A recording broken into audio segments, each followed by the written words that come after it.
Welcome to this week's episode of Monster Manual Mini.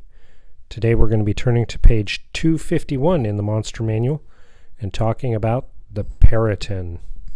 Let's wing into it.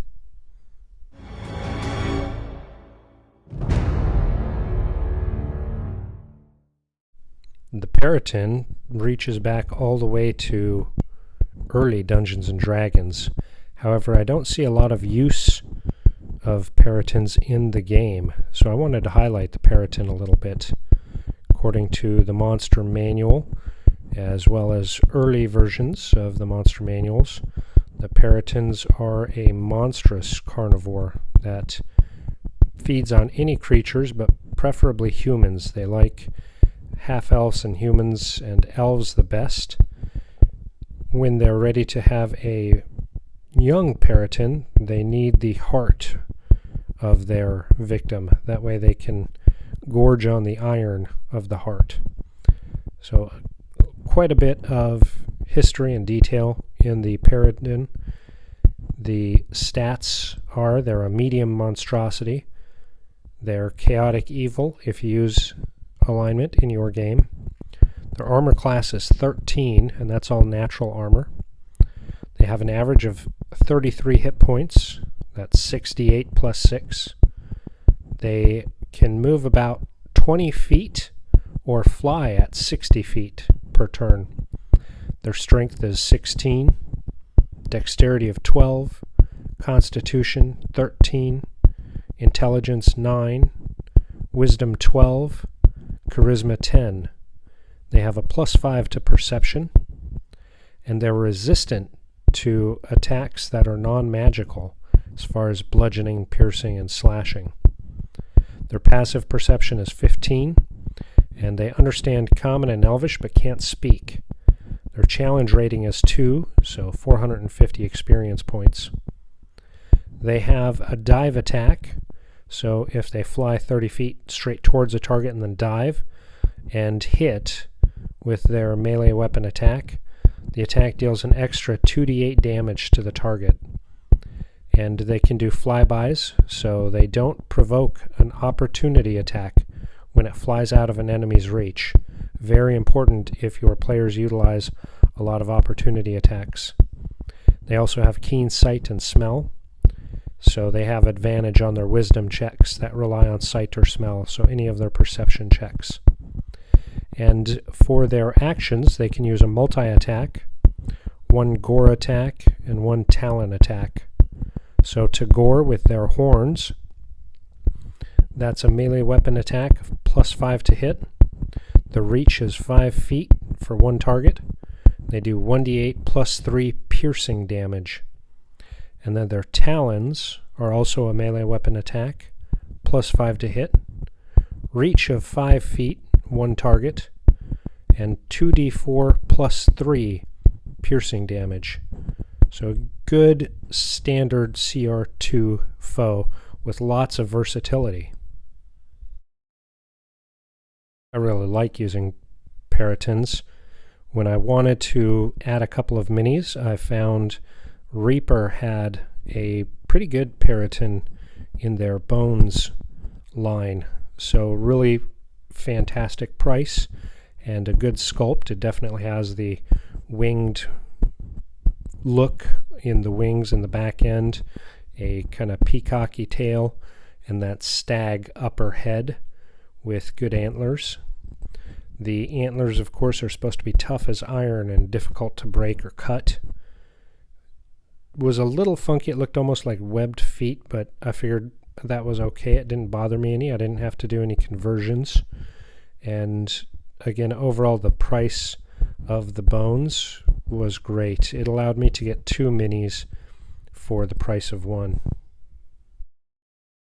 For my Peryton, I went with the old school description where the bodies and wings, the bird elements, were green colored, and the head, the stag elements, were dark blue, and they had black iron antlers.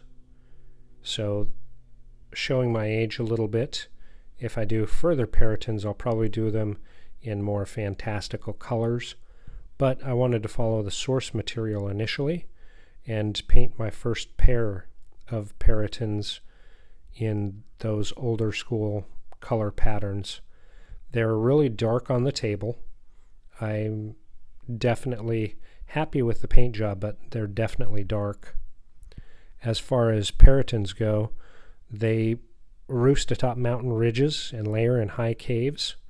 So they prey on creatures living or wandering in the vales below, and travelers on lonely mountain roads learn to keep a wary eye on the sky.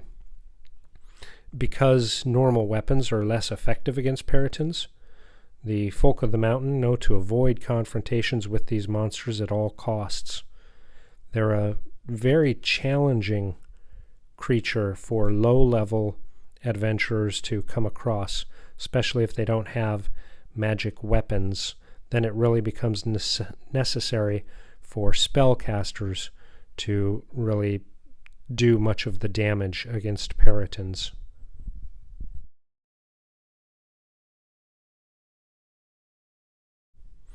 As mentioned, the Peryton's reproductive cycle depends on the heart of a freshly killed humanoid. So the organ has to be consumed by a female Peryton before she can reproduce. When a Peryton consumes a heart, its shadow changes for a brief time to reflect its true monstrous form. When attacking a humanoid, a Peryton is single-minded and relentless, fighting until it or its prey dies. If a Peryton is somehow driven away, it stalks lost prey from afar, attacking again when the opportunity arises. This is great information to have as a DM, because if you're in the fall season specifically, when it's generally rutting and mating season, and your adventurers are moving through mountainous terrain, Perytons are a fantastic foe to utilize some of the opportunity and spell slots and just throw a challenge at your players without it being too OP. The Perytons, as mentioned, are going to fight to the death, and if they end up being shooed away, they'll stalk the adventuring party as they continue to move through. So it's fantastic to be able to pull them back a little bit and kind of wear down your PCs until the Perytons are defeated. Just a lot of great opportunity to use Perytons in your campaigns. On my Perytons, as I painted these miniatures, the real feeling I wanted to get was them over kind of rocky terrain. The sculpts are mounted on kind of a rocky outcropping, and I just did real barren flocking and static grass to the base with stone colors, just to give that kind of high mountainous feel to it a little bit. As mentioned, if I do any additional Perytons, I'll do them with different colors, but I'll probably actually put them on more decorative bases. These miniatures were a blast to paint. I really liked them. The Perytons themselves, as I mentioned, I really enjoyed doing them. I really tried to blend the blues and greens together in different aspects of the miniature. So the upper wings are the greened color, and the lowers are blues, matching into the stag fur. The body is primarily greens going into the tail with blues, so really trying to blend the colors. The little bits of like hook bone or claw on the talon, I guess, on the wings, while not necessarily a part of the Peryton lore, I thought added a fun little augmented pop of color to the wings. And then the talons on the feet I also did in an ivory shade, touched with yellow and then highlighted with bright white. Again, just to add a little more color because these are so dark on the table.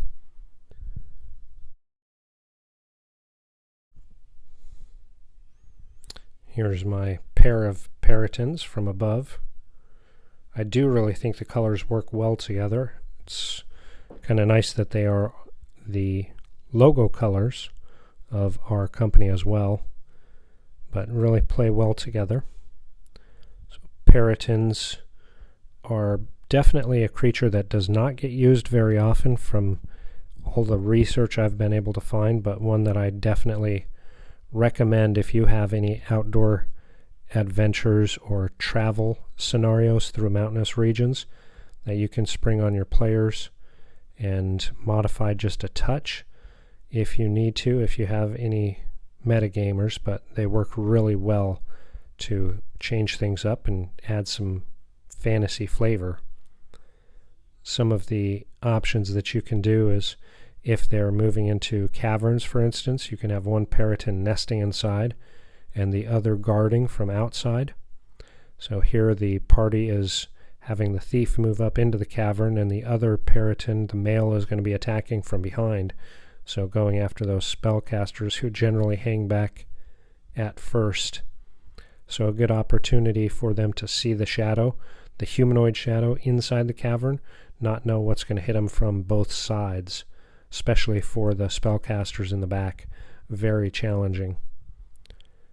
If you have any type of travel through mountainous regions where there are challenges such as crossing a fast river on a little bit of a peninsula, again, a great place for Perytons to subdue the characters and give a little surprise to their, what they would feel as a standard athletics check or maybe dexterity or strength check. By tossing in a Peryton, you can really make that even more challenging, because then they'll have to decide, are they going to try to flee through the waters or stay and fight the Peryton.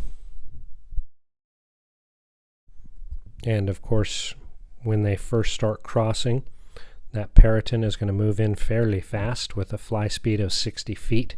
So coming up upon the player characters, any of them that are kind of standing to the back, they can wing in from behind to attack, trying to catch the party by surprise. Because while they're not super intelligent, they do have an intelligence of 9, so they're not stupid, and they are pretty wise with a wisdom of 12. So swooping in after the party characters who are not prodding and poking at the challenges ahead, it's a fantastic opportunity to catch them by surprise and use perception to see if those back party characters think anything odd about a humanoid shadow moving on the ground.